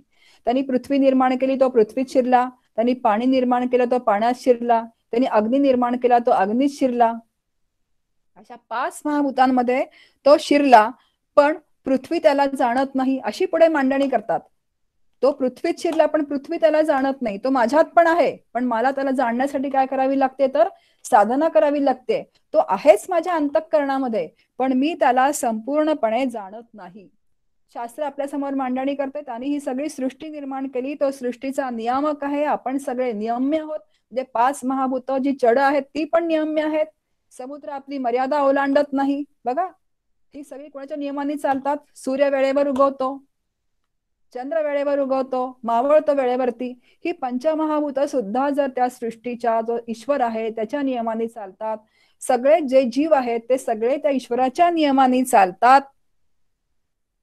त्यांनी आपल्याला जन्माला घालताना कोणाला विचारलंय का की तुला कुठे जन्माला घालू म्हणून? कुठल्या आई वडिलांच्या पोटी घालू, कुठलं घर पाहिजे तुला, कुठलं गाव पाहिजे, कुठले शेजारी पाजारी पाहिजेत, कुठला उद्योगधंदा व्यवसाय पाहिजे, हे त्यांनी कुठलीही गोष्ट आपल्याला विचारलेली नाही. म्हणजे मला काही चॉईस ठेवलेला नाही. ते त्यांनी मला जन्माला घातल्याप्रमाणे तिथे मला जन्माला यावं लागतं. म्हणून तो ह्या सगळ्या देहादी जगताचा तो कोण आहे तर तो नियामक आहे. म्हणून त्याला अनन्य शरणागत राहणं, म्हणजे तो जे काही करतो आहे तो ते सगळं माझ्या जीवनामध्ये करतो आहे. आणि हे सगळं कुणाचं आहे तर ईश्वराचंच आहे. मग आता सगळं जर ईश्वराचं आहे, तो नियामक आहे, मग माझा रोल काय आहे या जगतामध्ये? जे माझ्या वाट्याला दिलेलं आहे त्याच्यामध्ये माझं फक्त कर्तव्य करणं, ते सुद्धा उत्तम रीतीने चोखपणे करणं, एवढाच फक्त माझा रोल आहे. ते सुद्धा कसं तर निष्काम भावनेनी, निरपेक्ष भावनेने कर्तव्य करणं. कारण हे सगळे जे माझ्या वाट्याला आलेले आहेत ते ईश्वराने पाठवलेले आहेत. माझा पती असेल, पत्नी असेल, मुलं असेल, सासू सासरे, जे सगळे नातेवाईक जे आले आहेत ते कोण आहेत तर ते ईश्वरानेच माझ्या वाटेला दिलेले आहेत त्यांच्या प्रती कर्तव्य करण्यासाठी. दृष्टी फक्त जीवनाकडे बघण्याची बदलवून घ्यायची विचारांनी. सज्जन गडावरती डॉक्टर काकांनी असाच विषयाची मांडणी केली. एक भगिनी आल्या होत्या प्रवचन ऐकायला.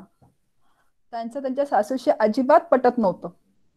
पारमार्थिक होत्या, गडावरती वर्गाला येत होत्या.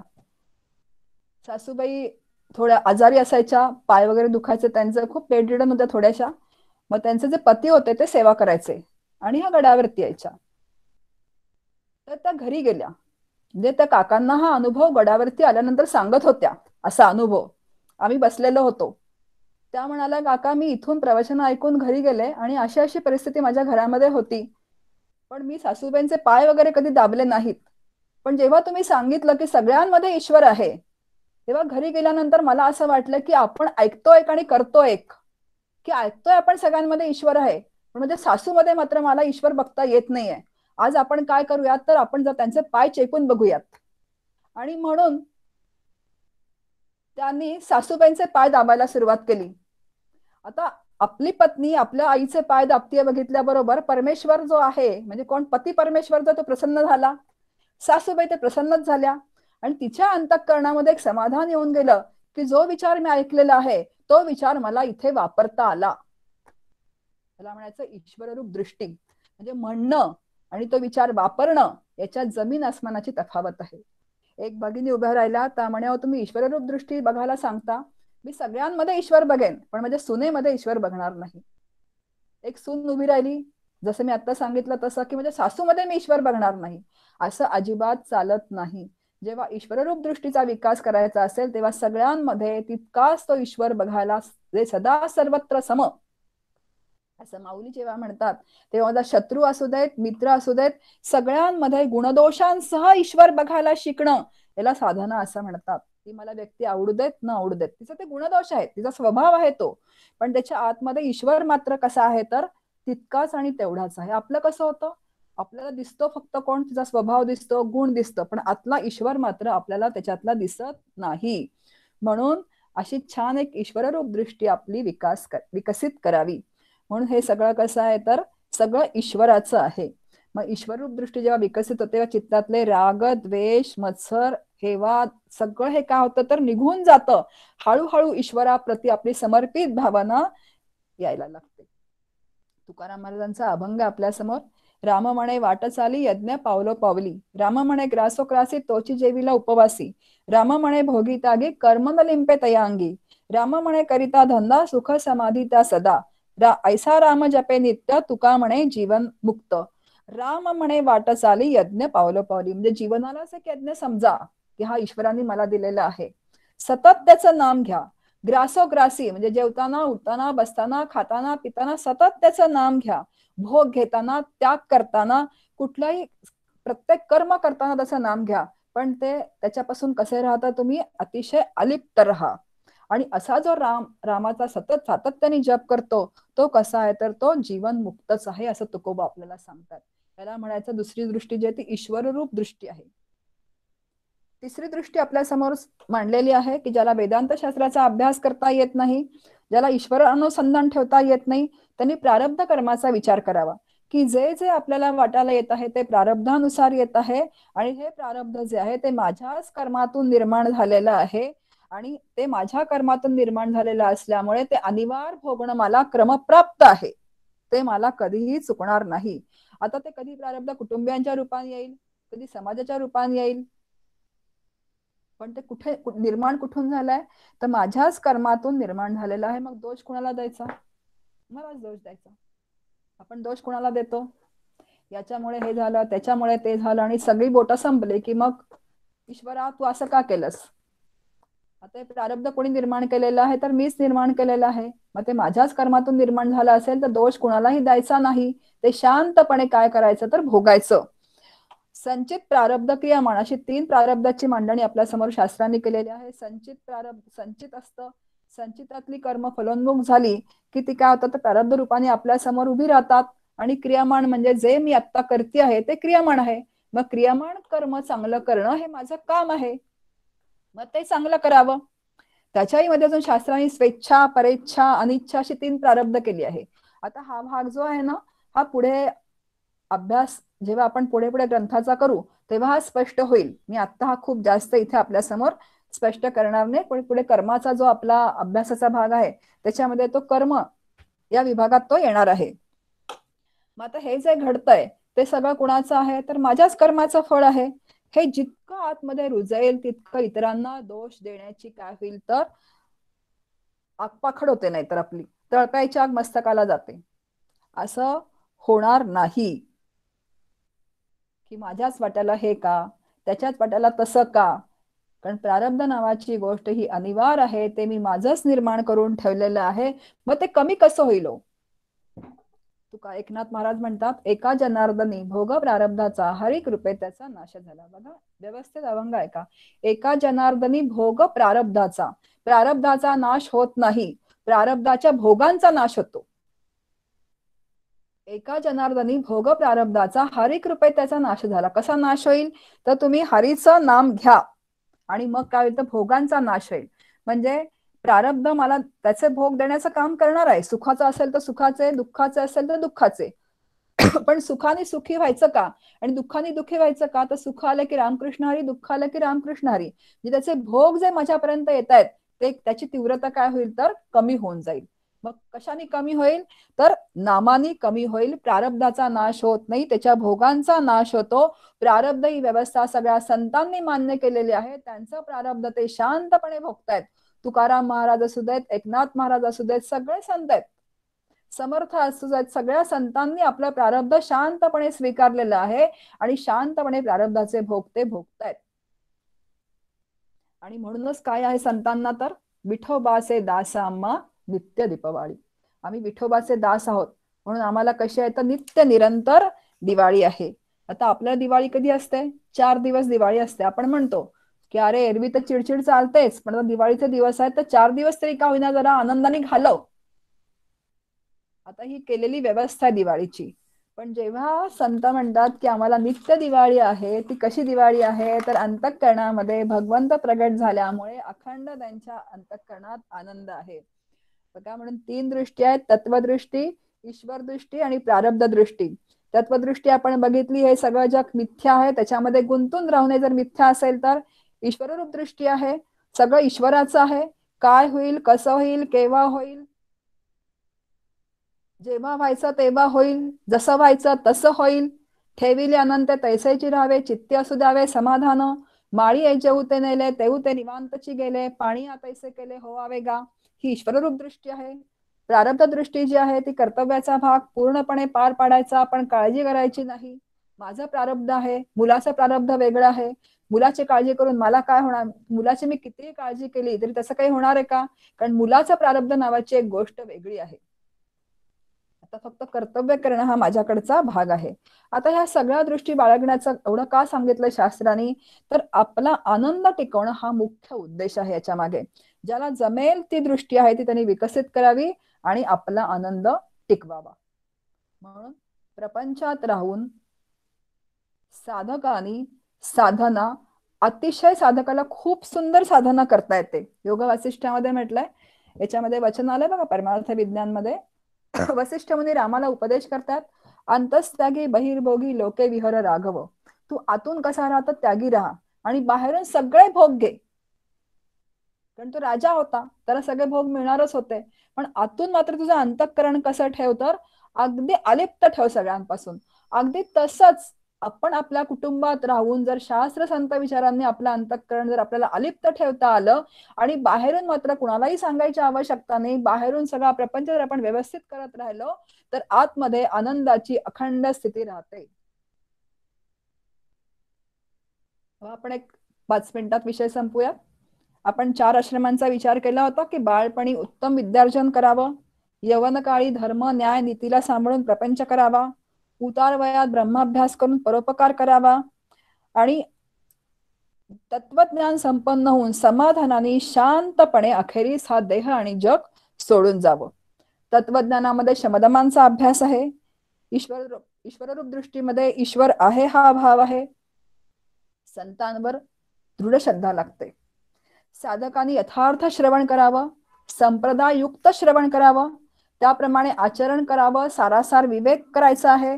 मायेचं मिथ्यत्व, जीवाचं ब्रह्मत्व आणि ब्रह्माचं नित्यत्व हे पुन्हा पुन्हा त्यांनी श्रवणाने जाणून घ्यावं. ब्रह्म जे आहे ते नित्य आहे, सत्य आहे, त्याचा अनुभव संतांनी घेतलेला आहे, त्याच्यावर संतांवर श्रद्धा, ते ब्रह्म मी आहे आणि त्या ब्रह्माचा मला अनुभव येणार आहे असा आत्मविश्वास ठेवून सगळा अभ्यास करावा. यासाठी दृढ निश्चयाने संत चरण धरावेत, श्री गुरु चरण धरावेत. आपल्या डोळ्यातला कचरा काढायचा असेल ना, तसा आपल्याला काढता येत नाही. अगदी त्याप्रमाणे आपले विकार आपण आपल्या बळावरती काढू शकत नाही आणि जर काढले तर त्याचा एक अहंभाव निर्माण होतो. म्हणून श्री गुरु जे असतात ते आपल्याला उपदेश करतात आणि ते आपले विकार नाहीसे करतात, कारण त्यांचे विकार संपूर्णपणे नाहीसे झालेले असतात. म्हणून संतांच्या आणि सद्गुरूंच्या सहवासामध्ये सातत्याने राहावं. याप्रमाणे प्रपंचात जर आपलं आचरण राहिलं तर प्रपंच परमार्थ दोन्ही सिद्धीला जातो आणि आपण सगळेजण नक्कीच जे ध्येय आहे, जो जीव जगामध्ये जिकिरीने जीवन जगतो आहे, त्यांनी जिकिरीचा भाग जर हा संपूर्णपणे विचारांनी काढून टाकला तर तोच आनंद रूप आहे. म्हणजे मीच आनंद रूप आहे, जीवच आनंद रूप आहे, हा त्याला अनुभव येईल. अशी आपण समर्थांच्या चरणी प्रार्थना करूयात आणि इथेच मी माझ्या वाणीला विराम देते. जय जय रघुवीर समर्थ.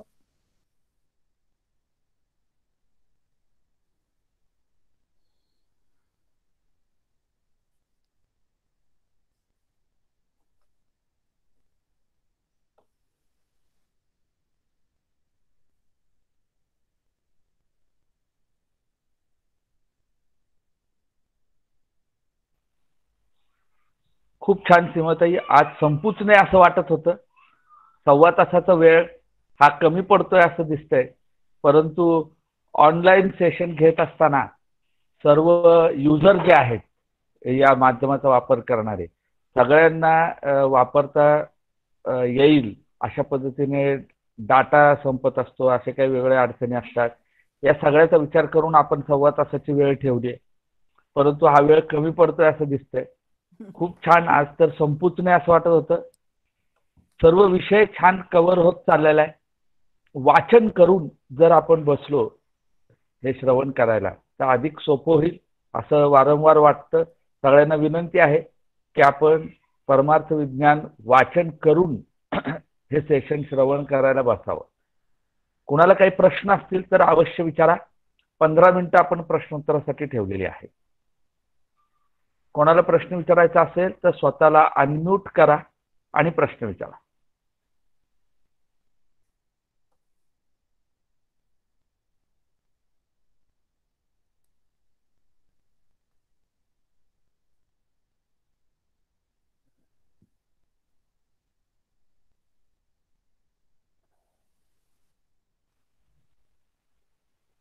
प्राजक्ता,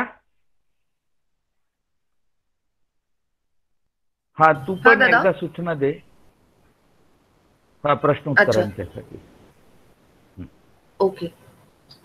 कोणाला काही प्रश्न असतील तर स्वतःला अनम्यूट करून तुम्ही विचारू शकता.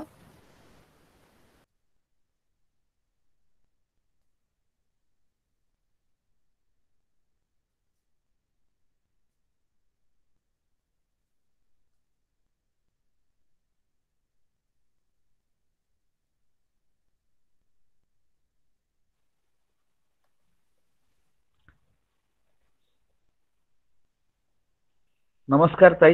प्रश्न नाही पण एक जिज्ञासा म्हणून विचारतो. हा. आजच्या विवेचनामध्ये जगताची काही व्याख्या आहे का? हा, तेच. ज्याला गतिशील आहे त्याला जग असं म्हणतात. जगताची हा, अशी खूप व्याख्या सांगितलेली नाही आणि त्याला उत्पत्ती स्थिती लय आहे ते मी स्पष्ट केलं बर. की गतिशील जे आहे ते जग आहे, म्हणजे सातत्याने ते पुढे जात राहतं. हा, हा. चालेल. एवढीच व्याख्या शास्त्रामध्ये आलेली आहे, खूप नाही आहे. आणि ज्याला उत्पत्ती स्थिती लय आहे त्याला जग असं म्हणतात. बर. आणि मी ठीक म्हटलं आहे तसं ना की हं. एवढा विषय कव्हर होत नाही. जसं जसं पुढे ग्रंथाचा अभ्यास होईल ना तसं हळूहळू त्या आपोआप ते स्पष्ट होत जातील त्या संकल्पना त्या त्या बर. अनुषंगाने. ओके, ठीक आहे. पण जीवाचं आलं का, म्हणजे कसं लक्षात अजून परत ते नंतर स्पष्ट होणार आहे चिदाभासाच्या 7 भूमिकांमध्ये. हो हो हो हो. हा. खूप छान चाललंय विवेचन, त्यामुळे हो. हळूहळू समजतंय हो. असं म्हणायला हरकत नाही. हो. परंतु कसं आहे, आमची जस्ट सुरुवात आहे त्यामुळे बरोबर आहे. हा आता ठीक कसं आहे. कोणीतरी विचारतंय. हा. हो हो, बोलू दे. श्रीराम, माझे प्रश्न मी चॅटवर टाकलेले आहेत. बरं. छोटे छोटे आहेत, 2-4 आहेत आणि छोटे छोटे आहेत, म्हणून मी चॅटवर ते हे हो केलेले आहेत. हो आपण हो नंतर जरी उत्तर दिलं तरी चालेल. हो, कसंही. चालेल चालेल श्रीराम. चालेल. हो, श्रीराम. Hello hello. हॅलो, हा बोला. हां, मी कोल्हापूरहून धर्माधिकारी बोलतोय. हा. हां, माझा प्रश्न असा आहे की सामान्य प्रापंचिक आपण आहोत. हो. आपल्याला नामस्मरणाची इच्छा आहे. आपल्याला तात्विक ज्या पारमार्थिक तत्व वगैरे जाणून घेण्याची इच्छा आहे. परंतु जे प्रपंचात गुंतलेले आहेत, हां, त्यांनी मग पारमार्थिक तत्व कसं जाणून घ्यावं किंवा त्यांनी आपल्याला कशी सवय लावून घ्यावी की जेणेकरून आपल्याला या अध्यात्माकडे आणखी वाढ करता येईल अशी. नाही, त्याला म्हणजे ग्रंथांचा अभ्यासच. म्हणजे संत विचारांचा अभ्यासच करावा लागतो. जे विचार त्याप्रमाणे केले तरच आपण या प्रपंचातून बाहेर पडू शकतो. हां हां, बरं. आणि दुसरा एक प्रश्न असा आहे की जड अचेतन आणि जड चेतन असा तुमच्या आतामध्ये उल्लेख झालेला आहे. हो हो. तर जड अचेतन जे असतं ते त्याचा अनुभव ज्ञानेश्वरांच्या काळामध्ये त्यांनी भिंत चालवलेली होती. बरोबर. तर त्याच्यामध्ये पण जड हे तत्व आहेच. तर मग आपण म्हणजे कसं हे समजून घेणार आहोत? नाही, कसं आहे की जड आणि चेतन अशी सृष्टी भगवंतांनी निर्माण केली आहे. आता जडाला अंतःकरण नाही आहे आणि चेतनाला अंतःकरण आहे. हां बरं. एवढाच फरक आहे दोन मध्ये, बरोबर. हां पण परब्रह्म मात्र सगळ्यांमध्ये ओतप्रोत भरलेलं आहे. जडामध्ये पण आहे, चेतनामध्ये पण आहे. मग आता जेव्हा असे संत मौलींसारखे चालवतात त्याचं सामर्थ्य तिथे असतं त्या ठिकाणी. पण फक्त एवढाच आहे की माझ्यात अंतःकरण आहे अभिव्यक्त होण्यासाठी आणि जडाला अंतःकरण नाहीये. पण ब्रह्म मात्र तितकंच तेवढं तसंच आहे. ब्रह्म कमी जास्त नाहीये. हां हां ठीक आहे. ओके.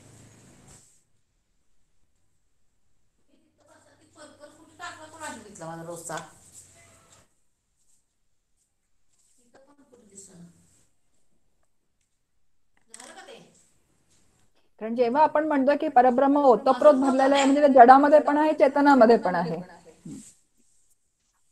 हॅलो. हॅलो, हा बोला. हा, देशमुख बोलते औरंगाबादून. हा बोला बोला. हा, ब्रह्म सगळीकडे भरलेला आहे म्हणतो, पण आपण ब्रह्माला रूप म्हणतात, विराट, हिरण्य वगैरे.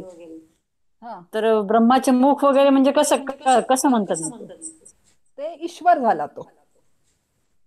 हं? विराट रूप दर्शन जेव्हा दाखवलं भगवंतानी हं. भगवद्गीतेमध्ये, तेव्हा ते ईश्वराची सृष्टी जी आहे ही माया, त्यांनी ते सगळं आपण मला एको येतोय ह्याचा, म्हणजे माझंच मला ऐकायला येतोय. हा, मला बिलकुल ऐकू येईना.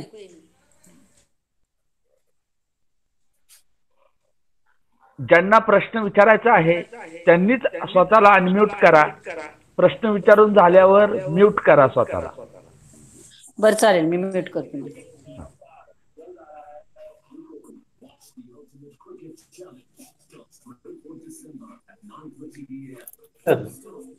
आता परब्रह्म हा, येतोय का आवाज माझा?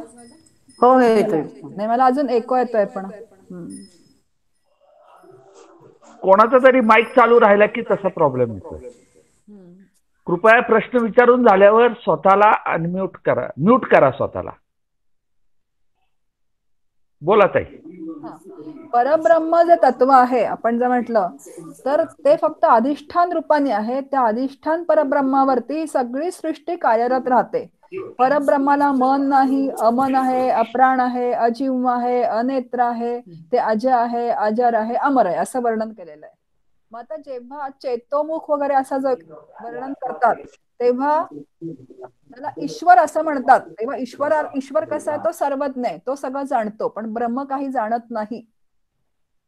ईश्वराचा देह कोण आहे, तर ही माया म्हणजे ही सृष्टी जी दिसते सगळी आपल्याला, त्याला तो ईश्वराचा देह आहे. आणि मग तसं वर्णन ईश्वराचं केलेलं आहे. आता जेव्हा भगवंतानी भगवद्गीतेमध्ये सांगितलंय की मी तुला विराट रूप दर्शन माझं दाखवतो, तेव्हा त्यांनी सगळी सृष्टी दाखवली की नाही त्याला, मी सगळ्यांमध्ये ओतप्रोत भरलेला आहे. तो भगवंत जो आहे तो ईश्वररूप श्रीकृष्ण आहेत ते तिथे. आणि मग त्याचं वर्णन हे असं सगळं केलेलं आहे शास्त्रांनी, जे तुम्ही आत्ता म्हणालात ते. ठीक.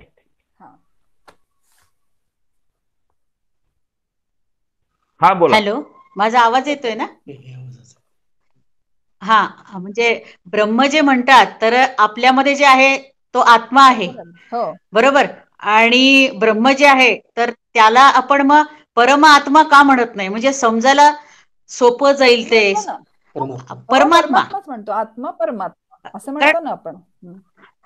आत्मा आणि परमात्मा म्हणजे ते जास्त इझी जाणार आहे. परंतु आत्मा आणि ब्रह्म असं सारखं तर ते बरोबर आहे, समोरच्याला कन्फ्युजन मध्ये टाकल्यासारखं होतंय थोडंसं. शब्द आहेत तसे. त्यामुळे आता आत्मा परमात्मा, पर म्हणजे मायेच्या पलीकडे जो आहे तो परमात्मा म्हणजे ब्रह्म. हा, परमात्मा. ते खूप सोपं. ठीक आहे, पर म्हणजे माया आणि मायेच्या पलीकडे जो आहे तो परमात्मा, तो म्हणजे ब्रह्म. हा, ब्रह्म. सगळ्यांमध्ये आत्मा असतो आणि मेन जो आहे तो परमात्मा आहे. म्हणजे हा, बरोबर. अधिष्ठान रूपाने जर सगळीकडे ओतप्रोत भरला तर परमात्मा आहे. बरोबर. आपल्याला त्याच्याशीच कनेक्ट व्हायचंय. हो, त्याच्याशी कनेक्ट व्हायचंय आपल्याला. म्हणजे आता ते कसं आहे, की आधी मला मी आत्मा आहे हे कळलं पाहिजे ना, मग परमात्म्याचा अनुभव आहे. हो बरोबर आहे. पण आधी मी आत्मा असं जर समजलं तर आपल्याला त्या परमात्म्याशी कनेक्ट व्हायचं आहे. बरोबर. हा, कनेक्ट व्हायचं म्हणजे तिथेच आहे. माझं अज्ञान गेलं की तेच मी आहे. म्हणजे हा. बरोबर आहे, आत्मा आणि परमात्मा कारण आणि त्या परमात्म्यामध्ये जे सगळे गुण आहेत, सात सत्वप्रधान जो आहे, म्हणजे शांती, आनंद, प्रेम, हे जे सगळं त्याच्यात आहे तेच सगळं आत्म्यातही आहे आपल्या. म्हणजे हा, असतं, परंतु नंतर विकारांमुळे त्याच्या म्हणजे जेव्हा शरीरामध्ये शरीर रूपी जेव्हा होतं तेव्हा त्याच्यावर मलिन होतं ते. हो हो बरोबर. तर असं आपल्याला परमात्म्याशी कनेक्ट व्हायचंय. त्यामुळे अंतःकरणाची शुद्धी हे खूप महत्वाची आहे. हा, जीवाच्या अंतःकरण शुद्ध अंतःकरणाची व्हायला शुद्धी. पाहिजे. हा. बरोबर, ते अंतःकरण शुद्ध व्हायला पाहिजे. हो हो हो हो, thank you thank you. Okay. Hello. Hello, हा बोला. हा, मी सर्वश्री नमस्कार. नामस्मरण करताना विचार जे येतात ना ते कमी होत नाही, तर काय चुकतंय म्हणून असं होतंय? नाही, चुकत काही नाहीये. अनेक जन्मांच्या वासनांचा परिणाम म्हणून ते तसं, म्हणजे संस्कार असतात अनेक जन्मांचे जे असतात ते, त्यामुळे ते विचार मनामध्ये येत राहतात. पण त्याला एक उपाय असा आहे की त्या विचारांकडे संपूर्णपणे दुर्लक्ष करणं. ते नाही होत ना, ते का होत नाही? त्याला एंटरटेनच करायचं नाही. म्हणजे तो विचार जेव्हा आला तेव्हा आपण कसं त्याच्या भोवती थोडंसं नाही म्हटलं तरी त्या विचारामध्ये राहतो, तो विचार पूर्णपणे बाजूला सारायचा. त्याला प्रयत्न करावे लागतात. किंवा दुसरा एक उपाय असा आहे की श्रीराम जयराम जय जयराम या मंत्राचा जे विचार आहे, आपण जो करतोय श्रीराम जयराम जय जयराम मी म्हणतेय, मग सुरुवातीला असं सांगितलेलं आहे संतांनी की जेव्हा मन अगदी प्राथमिक स्तरावर असतं तेव्हा रामाचं चरित्र एका बाजूने आठवावं. जे विचार, जे विसंवाद येत आहेत माझ्या मनामध्ये, त्या विसंवादी विचारांना संवादी विचारांकडे न्यावं. मग आता विचारच करायचा आहे ना, मग ते विचार थांबवायचे असतील तर रामाचं चरित्र संपूर्णपणे आठवावं आणि एकीकडे नाम घ्यावं. अरे बर.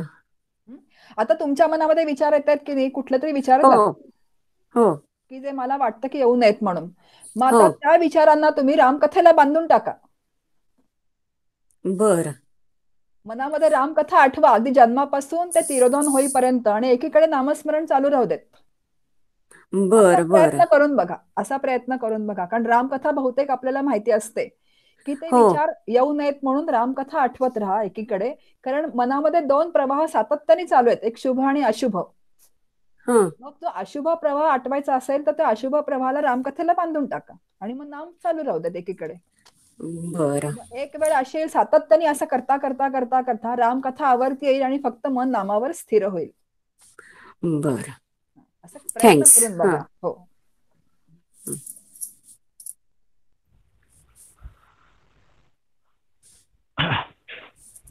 आणखी कोणाला काही प्रश्न आहेत?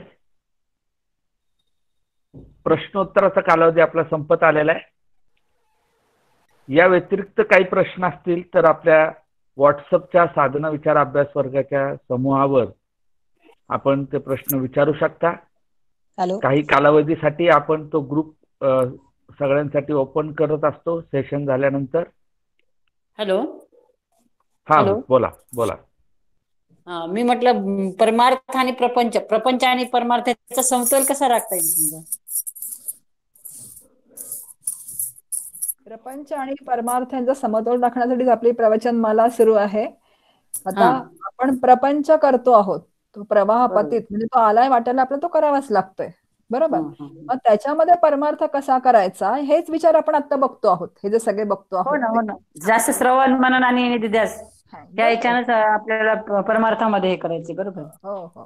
पण आता प्रपंचामध्ये काही वेळेस इतक्या अडचणी असतात म्हणजे आपल्याला जनरल, तर त्याच्यातनं आपल्याला म्हणजे हे देव ईश्वर शक्ती देतो का आपल्याला, ज्या समजा कोणत्या गोष्टी घडल्या तर?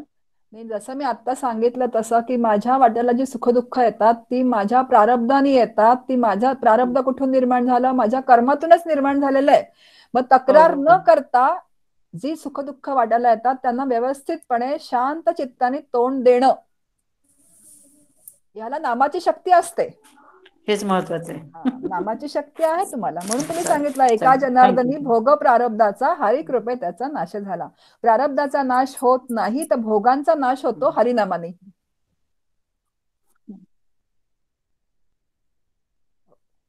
थँक्यू.